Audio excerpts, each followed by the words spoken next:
Bună ziua! Am simțit intuitiv că este momentul pentru o citire astăzi, așa că m-am conectat cu două seturi de tarot foarte dragi mie, cu care rezonez foarte mult. Este vorba de tarotul clasic Rider-Waite și tarotul ființelor de lumină. Cu siguranță există un număr de persoane pentru care trebuie să vină anumite mesaje pe calea asta a tarotului și cu tot dragul voi face citirea, să vedem despre ce este vorba. O să încep cu primul set și le voi amesteca. Să vedem ce mesaje vin.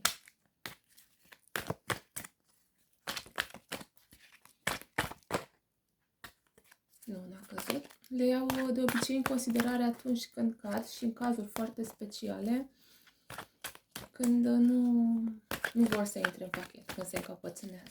Hai să vedem ce mesaje dați. Acesta nu vrea. Opa! O să vi le arăt apoi. Știți, de multe ori cărțile deblochează multe informații din subconștient și e bine să le arătăm. Hai că au venit. Una chiar a căzut. Am să o iau. Și mai este una aici. Chiar două. Să vedem ce cărticele sunt. Foarte interesant ce văd. Avem un 7 de monede. Avem cartea justiției. Arcana majoră urmată de diavolul.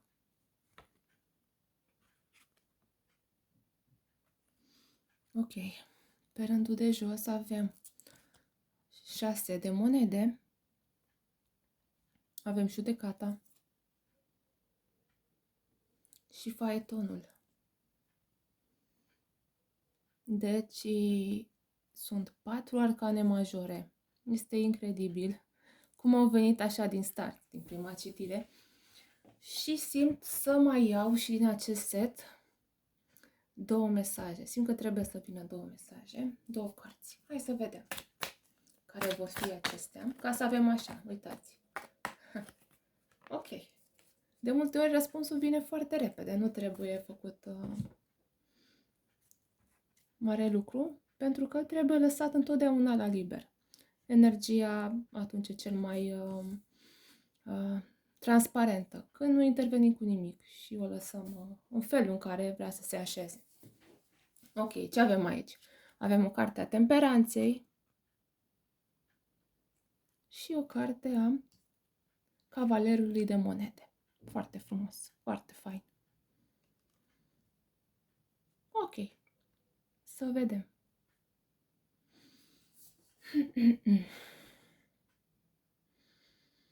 Avem aici monede și arcane majore. Doar din asta este formată citirea noastră. Foarte frumos. Clar că trebuie să schimbăm acazul, să mergem pe calea abundenței și schimbării majore pe plan profesional, dar și a schimbărilor decisive în viața noastră sentimentală. Cu siguranță se vor întâmpla și foarte repede. Mă îndrept spre acest diavol. Toți cei care sunteți în relații toxice, în medii în care nu vă regăsiți, imediat o să spargeți de acolo acea karmă. Foarte repede, foarte rapid. Și sunt foarte sigură când spun asta, sunt foarte puternice energiile. Deci luați în calcul să se întâmple foarte repede. Nu este turnul aici, dar îi simt energia, pentru că deja nu mai puteți să dați randament. Nici cu acei oameni, nici cu acele situații de job, cu absolut nimic. Vă ostenește, vă obosește foarte mult, vă epuizează și se face dreptate. Dreptate pe toate palierele.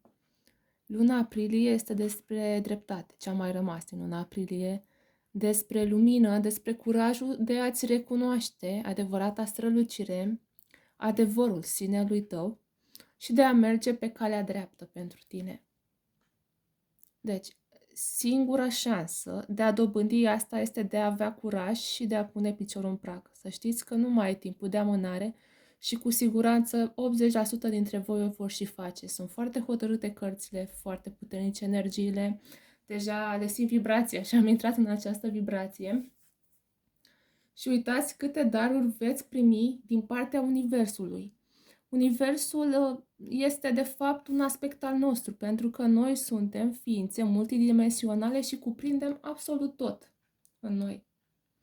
Și când spunem Universul este darnic cu noi, practic noi ne dăm voie să ne răsplătim, să ne recunoaștem divinitatea, să ne recunoaștem puterea și să ne dăm voie să ne răsfățăm, dar în sensul cel mai bun. Și o să vedeți câte, uitați, din nou un aspect al justiției, balanța, talerul, cartea balanței. Posibil să aibă legătură și cu cei care fac parte din această zodie sau care au ascendent sau cu zodii de aer, dar nu mă raportez mereu la planul zodiacal. Este ceva mult mai mult aici. Deci justiția asta vine să ne spună, aprilie este decisiv. Înarmați-vă cu forță, cu încredere și deja în luna mai o să vedeți că o să porniți cu alte elan, cu foarte multe schimbări și cu o recuperare rapidă. Adică cu toate că aceste lucruri or să vină ca un turn, poate pe unii vă va clătina foarte mult, vă veți restaura foarte repede starea de pace, de liniște, de cumpătare și veți ști că ați făcut alegerea corectă. Practic, cu toate că este dureros acest aspect care se termină, convingerea voastră că totul este bine și că a fost alegerea corectă vă va face să vă recuperați foarte repede, să vă reveniți la echilibru vostru. Și nu este echilibrul vostru obișnuit, este echilibru divin, norma divină la care trebuia să fiți și la care acum ați ajuns. Vedeți, voi, prin tot felul de experiențe eșuate, a trebuit să ajungeți la acest moment al vieții, la această conștientizare, așa că apreciați-le, îmbrățișați-le și intrați în noua etapă a vieții voastre cu toată încrederea. Super! Da, am avut ceva emoții. Este prima citire oficială. În general, sunt o persoană mai introvertită și am ales să fac citiri individuale. Însă, vedeți, vine un moment când simți să te exprimi și altfel și simți că sunt anumite mesaje care trebuie spuse la o masă mai mare. Da, nu o să mă intru mai mult în detalii, cred că ați înțeles baza și fundamentul acestor mesaje. Vă doresc